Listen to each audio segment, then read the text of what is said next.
Hey guys, so we're gonna go over the okra plant today.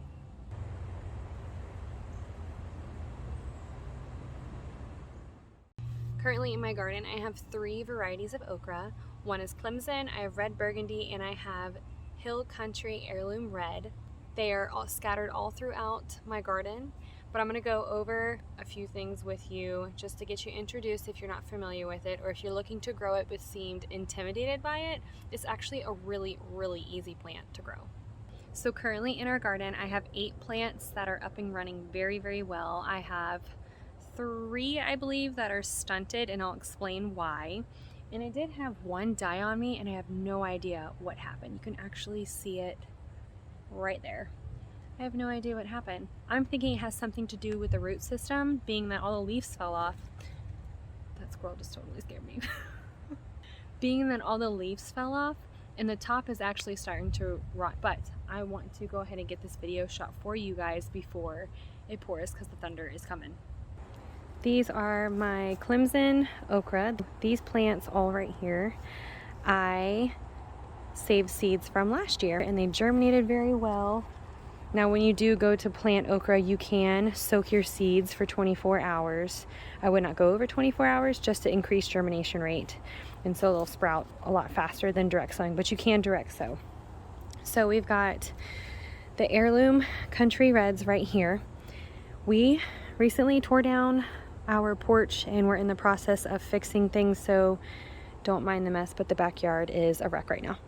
But I'm excited because that porch took so much sunlight away from all of this, which is why these aren't as big as these or those over there. So these are Heirloom Country Reds.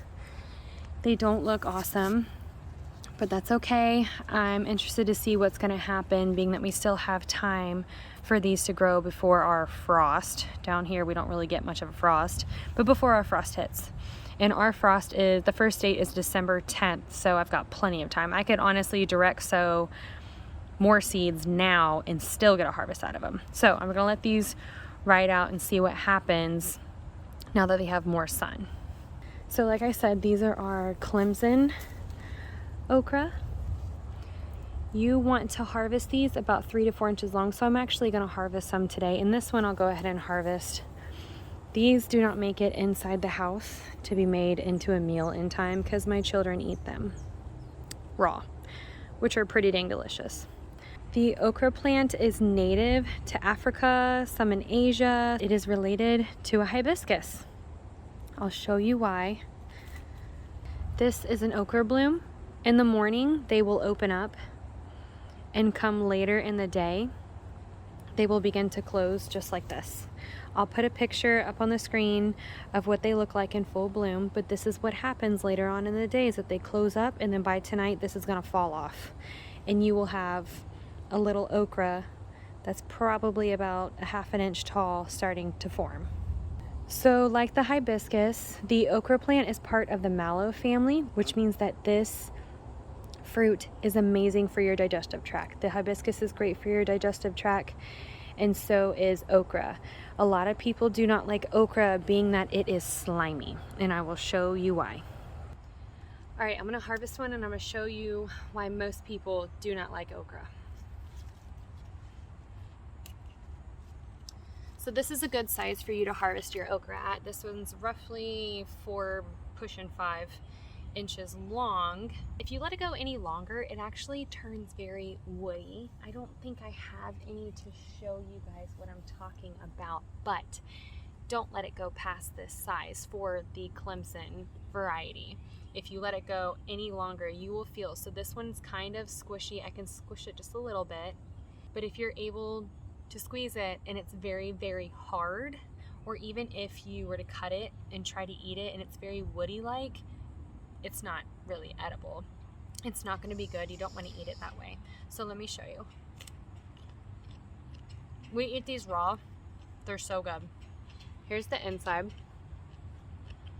Hope y'all can see that. There you go.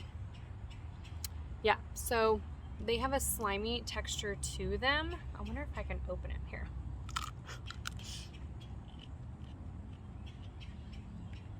Oh, see the seeds falling out. So you're gonna eat the whole thing. The seeds, when you plant them, are not white.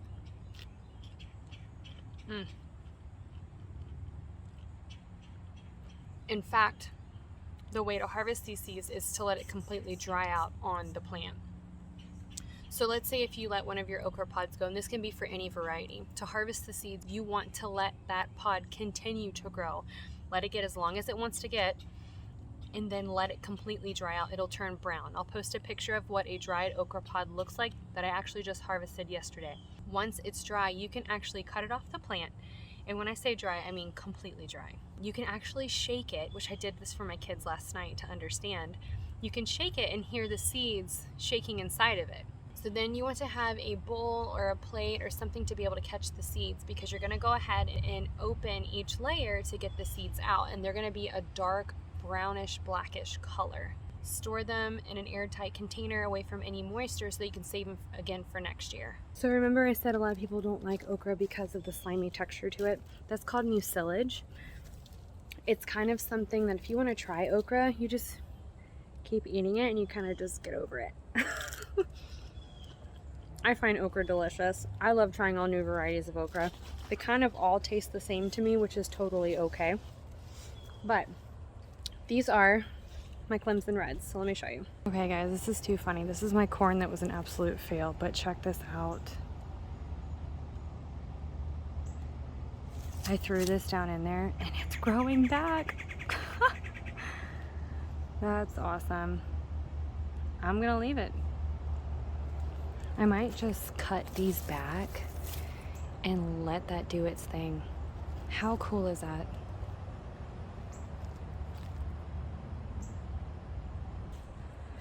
These pods are so pretty. Can y'all see that? There we go. Beautiful red pod. These are red burgundies. And they are delicious. But these plants, I'm actually surprised they're doing as well as they are, being in such a small bag. Guys, that's a 7-gallon bag that I rolled back a few times, so that's probably about 5. It's so shallow, but look at how massive these are. They're absolutely stunning. They're so beautiful. The leaves are gorgeous. These are doing fairly well. I would actually like to see these in a deeper color, but that's okay. They're still producing, so you can see we've been producing this plant. When it was this tall, this is when we started producing. So the pods kind of come out in the armpits of the plant. So like we harvested one here, here, here, here, here, and there's another one. And so this right here, let me show you. Oh, look at that web. Can y'all see that? Can you see this web right here? Oh my gosh, there's 2 of them. There's a web that's going to the house. That's not scary. So this right here is actually a bloom that will open probably tomorrow. This will open tomorrow morning and it'll close by tomorrow afternoon, and it'll fall off and begin to form these okra pods.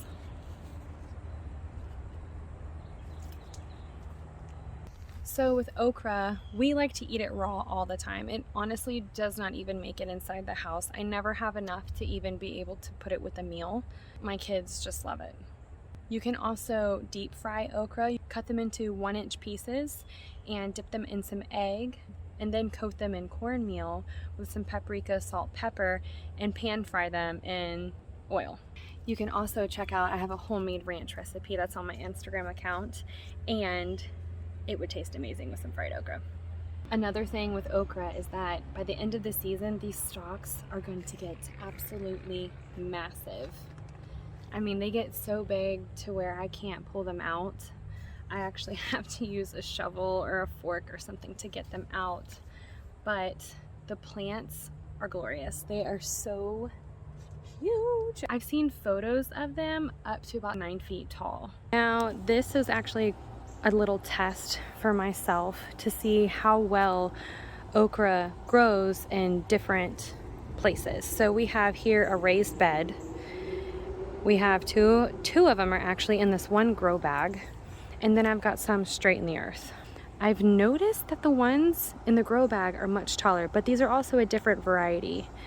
This one right here is a Clemson, and so are those.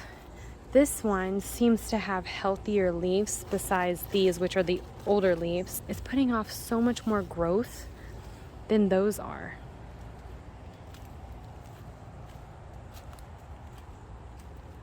Yeah, we've got quite a bit over here I need to harvest.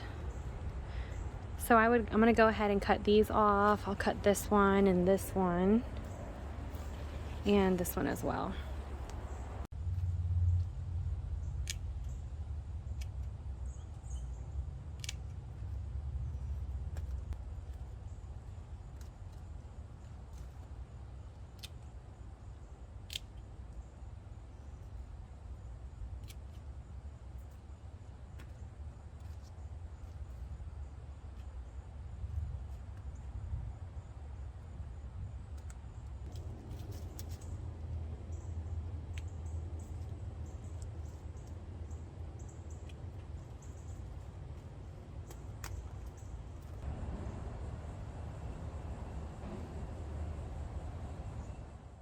Alright guys, so I hope you learned a thing or two today on okra plants and that you go out and plant some in your garden.